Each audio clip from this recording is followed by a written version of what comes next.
ناظرین السلام علیکم ورحمۃ وبرکاتہ۔ میں ہوں آپ کا میزبان انصار عزیز ندوی اور آپ میرے ساتھ فکر و خبر کا خصوصی پروگرام صدائے حرا دیکھ رہے ہیں۔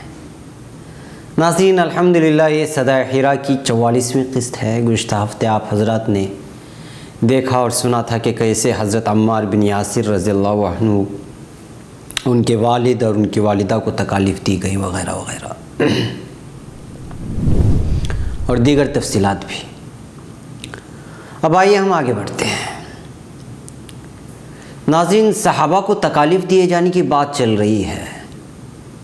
کفار قریش کا ظلم و ستم جن پر زیادہ سے زیادہ ٹوٹا، ان میں سے ایک نام خباب ابن الارت کا بھی ہے رضی اللہ عنہ۔ ان کا تعلق قبیلہ تمیم سے تھا۔ زمانے جاہلیت میں غلام بنا کر فروخت کر دیے گئے تھے، جن کو انمار نامی قریشی نے خریدے تھے۔ آپ صلی اللہ علیہ وسلم جب حضرت ارقم رضی اللہ عنہ کے گھر کو ٹھکانہ بنایا، اس وقت یہ ایمان لے آئے، اور یہ وہ وقت تھا کہ آپ مسلمانوں کی تعداد کو انگلیوں پر گن سکتے تھے، اور پھر سیرت النبی صلی اللہ علیہ وسلم میں درج تعداد کے مطابق صرف 6 یا 7 مسلمان ہوئے تھے۔ ان کو بھی قریش نے خوب تکالیف دی۔ سیرت کی کتابوں میں لکھا ہے کہ ایک دن قریش نے جلتے ہوئے کوئلے زمین پر پھیلا دیے، اور پھر اس پر خباب ابن الارت کو لٹا دیا، اور پھر ایک شخص چھاتی پر پیر رکھ کر مضبوطی سے کھڑا رہا تاکہ وہ کروٹ نہ بدل سکے۔ یہاں تک کہ کوئلے گوشت کو جلانے کے بعد پیٹھ کے نیچے پڑے پڑے ہی ٹھنڈے ہو گئے۔ ناظرین محسوس کر رہے ہیں اس درد کو، اس تکلیف کو۔ ایمان و اسلام کے لیے شاید ایسی تکلیف ہمارے وہم و گمان سے بھی نہ گزرے، مگر ایسا ہوا ہے، اور سیرت کی کتابیں ایسی سچے واقعات سے بھری پڑی ہوئی ہیں۔ ہمیں فرصت ملے تب جا کر جاننے کی کوشش کریں گے ہم تک دین پہنچتے پہنچتے کتنی قربانیاں صحابہ اکرام نے پہنچاتے جھیلی ہیں۔ بہرکیف خباب ابن الارت ایک لوہاری تھے، اور لوگوں کا کام کر کے عوام کے پاس رقم کی ادائیگی باقی رہ جاتی تھی۔ جب اسلام اور لوگوں سے اپنا بقایا رقم پوچھتے تو جواب ملتا کہ جب تک آپ صلی اللہ علیہ وسلم کا انکار نہیں کرتے تب تک یہ کوڑی بھی آپ کو نہیں ملے گی۔ حضرت عمر رضی اللہ عنہ کے زمانے خلافت کا واقعہ بھی سیرت کی کتابوں میں درج ہے کہ ایک مرتبہ حضرت خباب ابن الارت ظلم و ستم کی داستان سناتے ہوئے اپنی پیٹھ حضرت عمر رضی اللہ عنہ کو دکھایا تو ان کی پیٹھ پر برس کے داغ کے مانند سفید ہو چکی تھی۔ اسی طرح سیرت کی کتابوں میں ظلم کی داستان میں ایک اور نام ملتا ہے، اور وہ نام ہے حضرت ابو فقیہہ رضی اللہ عنہ کا۔ یہ صفوان ابن امیہ کے غلام تھے۔ سیرت النبی میں ان کو تکالیف دینے کی تفصیل کچھ یوں بیان کی گئی ہے کہ یہ حضرت بلال کے ساتھ اسلام لائے۔ امیہ کو جب یہ معلوم ہوا تو انہوں نے ان کے پاؤں میں رسی باندھی اور پھر کفار سے کہا کہ گھسیٹو، اور آدمی ان کو گھسیٹتے ہوئے گلیوں سے لے جانے لگے۔ ان کو گھسیٹے جانے کا منظر سب لوگ دیکھ رہے تھے۔